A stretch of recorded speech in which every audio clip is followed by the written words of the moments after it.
It's been a while since Violet smiled like this. A single mother still grieving her husband.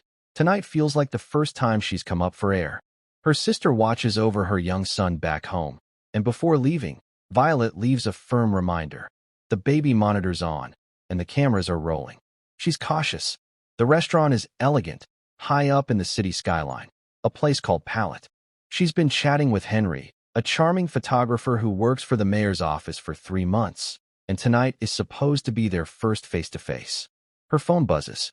Henry's running late. Trying to steady herself, Violet heads to the bar for a drink. On the way, she bumps into a stranger, Connor. Brief and awkward. She brushes it off and takes a seat at the bar, where a kind bartender named Kara pours her a glass of wine. It's the kind of simple kindness Violet hasn't felt in a while. But peace doesn't last long. Before Violet can get comfortable, another man approaches her. He smiles awkwardly and introduces himself as Richard. He thinks she's his blind date, someone named Diane. Violet gently corrects him, but instead of leaving, Richard lingers. He's polite and nervous, just another soul trying to find connection in a lonely world. Just as Violet starts to settle into the bar, a smooth-talking piano player named Phil tries his luck. But before he can play the wrong note, bartender Kara shuts it down with a smile, letting him know Violet's already waiting for someone. Across the room, the real Diane finally walks in, and you can see the disappointment on her face when she spots Richard. Violet catches it too. Then, her phone buzzes again. A new message.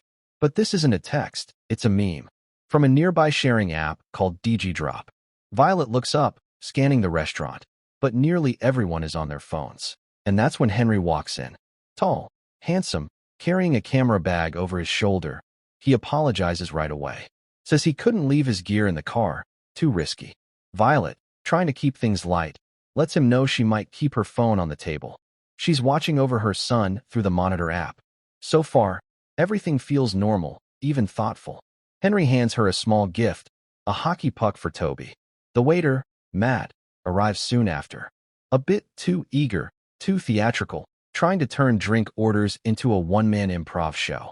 Violet and Henry laugh it off, but it's clear Matt's trying a little too hard to leave an impression. As the wine pours and conversation begins to flow, Violet's phone lights up again. Another drop. But this one isn't just a meme. It's asking her to respond. Urgently. Henry leans in, brushing it off, probably a prank.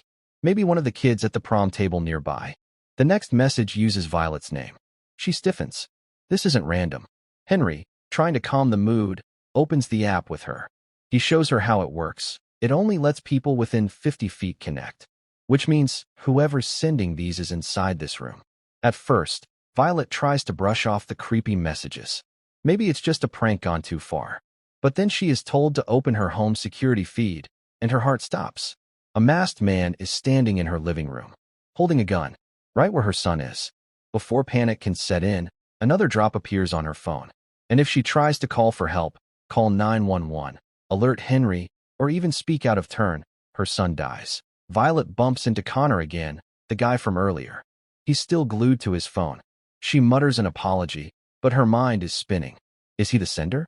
She rushes to the bathroom, scanning through the camera feed again, hoping for a way out. She even tries reaching out to a group of prom girls nearby, but the sender hears her. He hears everything. Back at her table, Violet notices the lamp is bugged. She's being watched more closely than she thought. She asks outright who the sender is. I could be your waiter. The guy behind you. Stop wasting time. Henry senses something's off. He offers to move them to another table, and the waiter guides them to one at the center of the room. But halfway there, ping. A new message. You have 1 minute to return to your seat, or your son dies. Violet freezes. The next order comes fast. It's time to work. The dropper tells her to retrieve the SD card from Henry's camera. She doesn't know why yet, but the command is clear. So she fakes losing her watch, sending Henry away to look for it just long enough to unzip his bag and dig through the camera. Inside, she finds it, a memory card, loaded with pictures. There are incriminating photos of the mayor. Dangerous evidence. She takes the card and slips it away before Henry returns, then rushes to the bathroom again. Smash it and then flush it. The dropper demands. Then check the paper towel dispenser. Violet opens the dispenser, and inside is a small vial of poison. Put it in Henry's drink. The message says, "Finish this." Violet says no, loudly. She won't do it. She can't. But the dropper pushes back with a cruel twist. "Haven't you already killed someone before?" Desperate and running out of options, Violet heads to the front desk. She dials 911 and tells the operator that her son is being held hostage. But before she can finish, the line is cut off. Someone is watching everything, listening to everything. Back inside the restaurant, she scans the room. She keeps coming back to Connor, the guy she bumped into twice now, still glued to his phone. Too casual. She walks over. He says he's waiting for his sister. His tone is steady, unbothered. But is he telling the truth? Violet keeps the act going. She pretends she's dealing with problems at home, texting with her sister, checking on Toby. But Henry misreads it. He starts pulling away, thinks she's just not into the date. Then comes the next drop hits her phone. Keep him there. So she leans in. Henry stays. But the moment is short-lived. Across the restaurant, Diane storms out, calling Richard a loser. Another awkward date ends in disaster. Only Violet's is turning into a nightmare. Then the waiter, Matt, returns to take their order. And something odd happens. Phil, the piano guy, starts playing Baby Shark, her son's favorite song she mentioned earlier to the bartender. A throwaway comment, now a public tune. She scribbles something on a $20 bill and gives it to Matt as a tip to pass to Phil. 2 hostages. Her address.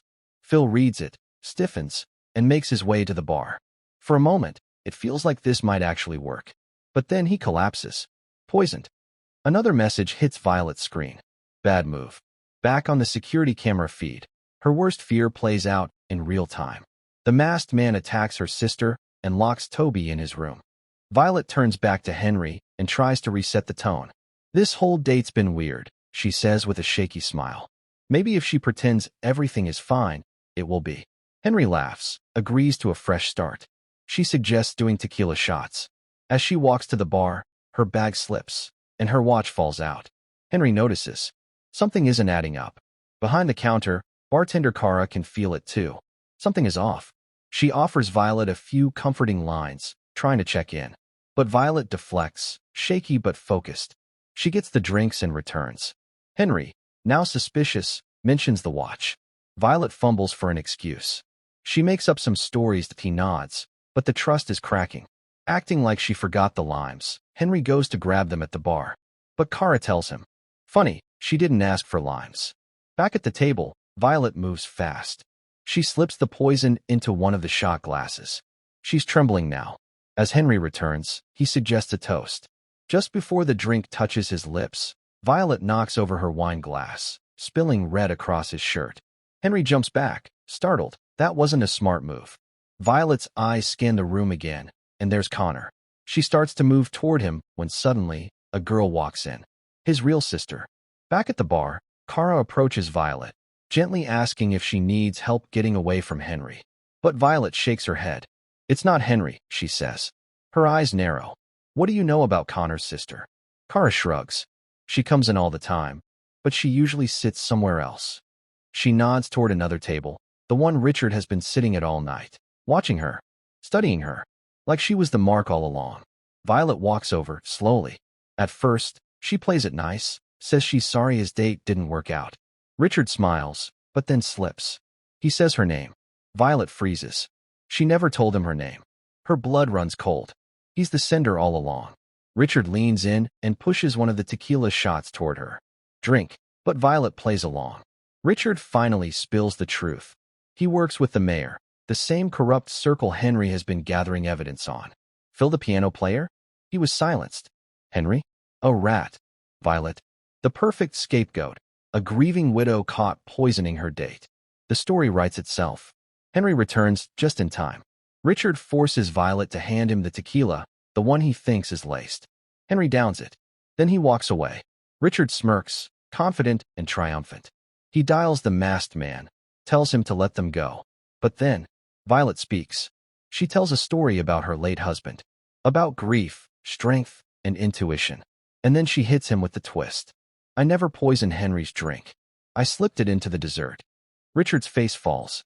He watches, helpless, as in a burst of rage, Richard pulls out a gun and fires. But Henry throws himself in front of her, taking the bullet. Richard fires again. Kara tries to protect Violet and takes a knife to the back. Richard makes the call. Kill Jen and the Toby. The hockey puck Henry gave her, and the sudden decompression sucks him backward. Violet almost goes with him, but Henry grabs her hand and pulls her back in. The nightmare isn't over. Henry gives her his car keys. Violet races home through traffic, heart pounding. Back at the house, Jen regains consciousness. The masked man is still inside. He attacks. Jen grabs the nearest thing, a glass jar, and smashes it over his head. She and Toby run. She stabs the intruder in the leg when he tries to grab the boy. They barricade themselves in a room, but he breaks in and shoots Jen in the arm. Then, Violet bursts in. She fights the masked man, a brutal, chaotic struggle. Toby comes to the rescue.